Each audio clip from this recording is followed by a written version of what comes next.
everyone, welcome back to Shine and Rise. I've been waiting to do this episode because let's be real. We all care way too much about what others think. I used to overthink everything. Did I say something stupid? Do they think I am weird? What if they judge me? And you know what? It's exhausting. But at some point, I had to ask myself, who am I living for? Them or me? So today, we are diving into why we care so much, what science says about it, and how to finally let go. It's time to stop living your life based on other people's opinions. Let's get into it. Now, we will look into the spotlight effect. So, what exactly is the spotlight effect? No one is watching you as much as you think. Have you ever walked into a room and thought, oh my god, everyone is looking at me? Or maybe you tripped over something and thought, well, my reputation is ruined forever. Yeah, there's the spotlight effect playing tricks on you. I remember back in school, I messed up a dance step on stage. I was so embarrassed that I avoided dancing in front of people for years. I thought everyone noticed. But looking back, no one cared. No one even remembered. It was just me stuck in my own head. A study found that we all overestimate how much people notice us. In reality, most people are too busy worrying about themselves. How to use this in real life? Next time you feel self conscious, ask yourself, will anyone remember this next week? Probably not. Flip it around. Do you remember the last time someone else messed up? Exactly. People are focused on their own lives. We are wired to care what others think, but that doesn't mean we should. Our brains are literally programmed to seek approval constantly. The Baumeister research found that back in the day, rejection from a tribe could mean actual danger. So we evolved to crave social acceptance. And what I mean by that is imagine you living thousands of years ago, part of a small tribe that hunts, gathers, and protects each other. One day, they decide you don't fit in. Maybe you're too different.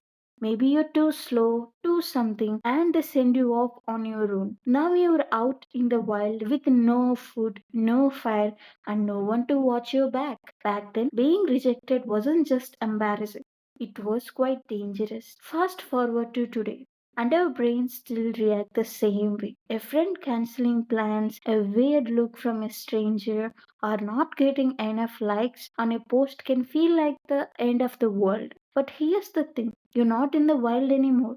You're not going to be left behind or eaten by a lion. You're completely safe and you don't need everyone's approval to survive. How to use this in real life? Reframe rejection. Instead of seeing it as failure, see it as proof that you are stepping outside your comfort zone. Not everyone has to like you. Do you even like everyone? No. So why waste energy on people who don't vibe with you? Let's now look into the pratfall effect. People like you more when you are not perfect. I spent years trying to be perfect so people would like me more. I thought if I never mess up, no one will leave me. But guess what?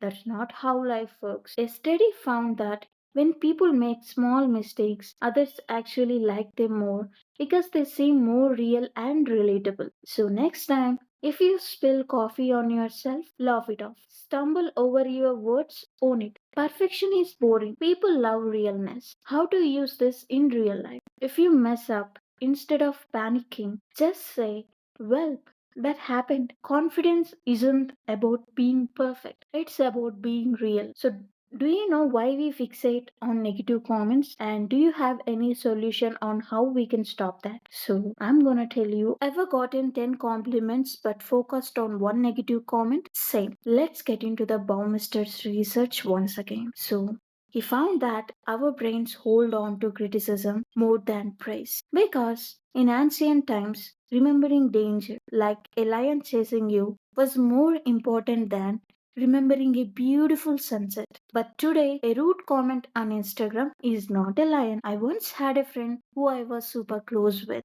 People even thought we were sisters. But when she got new friends, she started making fun of me in front of them, calling out my insecurities just to get a laugh. That crushed me.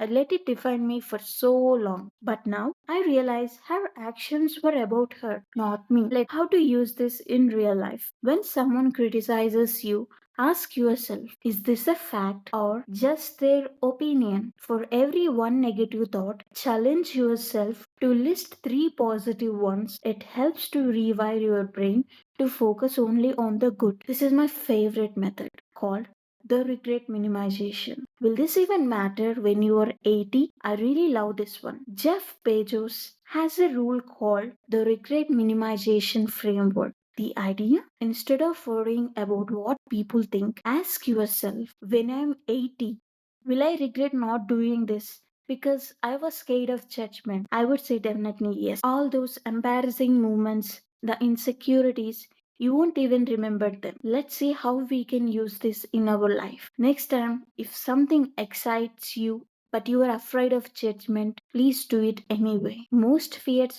fade, but regret sticks with you. The final takeaway. You can't please everyone, so please yourself. A Princeton study found that people form first impressions within 1 by 10th of a second. This means that no matter what you do, some people will like you and some won't, and that's okay. So, why waste time trying to impress people who have already made up their minds? Instead, focus on your own happiness. So, let's all do a challenge this week. Do one thing this week that you have been avoiding because of fear of judgment. Post that video, wear that outfit, start the hobby. Just go for it. So, now let's get into the bottom of this episode. If this episode helped you, share it with a friend who needs to hear this. And don't forget to hit that follow button. New episodes every week. Until next time, be bold, be you, and stop giving a damn, and always shine and rise. Bye bye.